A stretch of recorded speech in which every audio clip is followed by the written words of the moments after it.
Hello, Rama Pupod. Hope all are in good health, feeling great, wonderful, having a happy and peaceful life. Now let's continue. That I shall do with pleasure, he answers. But I can hardly tell you in a single definition what constitutes a yogi. No doubt, a dozen of my countrymen will define the word in a dozen different ways. For instance, there are thousands of wandering beggars who pass by this name. They swarm through the villages and attend the periodic religious fairs in droves. Many are only lazy tramps and others vicious ones, while most are totally illiterate men, unaware of the history and doctrines of the science of yoga, under whose shelter they masquerade. He pauses to flick the ash off his cigarette. Go, however, to some place like Rishikesh, over which the mighty Himalayas keep eternal guard. There you will find a totally different class of men. They live in humble huts or caves, eat little food, and constantly pray to God. Religion is their breath. It occupies their minds day and night. They are mostly good men studying our sacred books and chanting prayers. Yet they, too, are called yogis. But what have they in common with the beggars who prey on the ignorant masses? You see how elastic the term is. Between these two classes, there are others who partake of the nature of both, and yet there seems to be much made of the mysterious powers possessed by yogis. I remark. Ah, now you must listen to a further definition. He laughs back at me. There are strange individuals in solitary retreats far from the big cities, in the seclusion of lonely jungles or mountain caves, men who devote their entire existence to practices which they believe will bring marvelous powers. Some of these men will eschew all mention of religion and scorn it.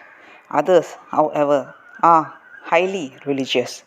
But all of them unite in the struggle to wrest from nature a mastery over forces invisible and intangible. You see, India has never been without her traditions of the mysterious, the occult, and many are the stories told of those adepts who could perform miraculous feats. Now, these men, too, are called yogis. Have you met such men? Do you believe these traditions? I asked innocently.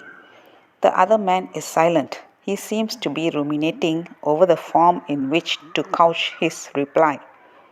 My eyes turn to the shrine which stands upon the lacquered table.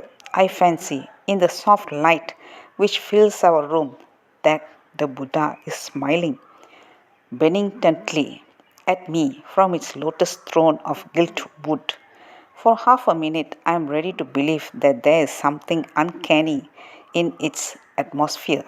And then the Indian's clear voice breaks into my thoughts and arrests my wandering fancies. Look, he says quietly, holding something out for my inspection.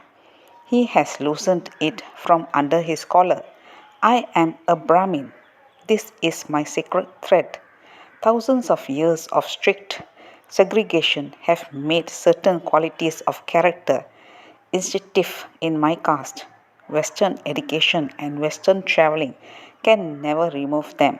Faith in a higher power, belief in the existence of supernatural forces, recognition of a spiritual evolution among men. These things were born in me as a Brahmin. I could not destroy them if I would, while reason is overpowered by them whenever the issue comes to battle. So, although I am quite in sympathy with the principles and methods of your modern sciences, what other answer can I give you? Except this, I believe. He looks intently at me for a few moments, then he proceeds. Yes, I have met such men once, twice, 3 times. They are difficult to come across.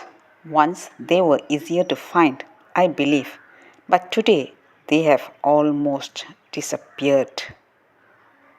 Let's continue in the next chapter. Thank you. Bye bye. Rama Rama Popoda.